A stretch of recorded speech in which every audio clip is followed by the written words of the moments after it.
Alam naman natin na ang buwan ay kumukuha lamang ng liwanag mula sa araw at ito ay nagsisilbing paalala sa bawat isa sa atin na yung mga ginawa ng mga sinaunang mga manggagawa ng Diyos, lalo tigit yung mga nakasulat sa banal na kasulatan sa Lumang Tipan, ay may mga nakasulat doon na mga masasawan lang ginawa. Yun ay paalala na huwag nating gayahin. At mayroon din tayong mga basa na mga mabubutin lang ginawa ayon sa paggawa sa kanilang Diyos. Ayun, nagpapaalala din sa atin na siya nating gayahin. Kaya mga kapatid at maibigan kong mga nakikinig at nanonood sa mga oras na ito, magsilbi nawang paalala tuwing makikita natin ang araw at ang buwan kung ano ang pinaghirapan ng mga nauna sa atin upang ang mabuting balita ay makarating sa ating mga nabubuhay sa huling panahon. Hanggang dito lang po ako, sa ka-vlogger Brother Joel Padilla na nag-iwan sa inyo ng isang kasabihan.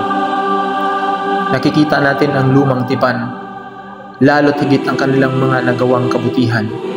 Dapat din naman natin itong tularan.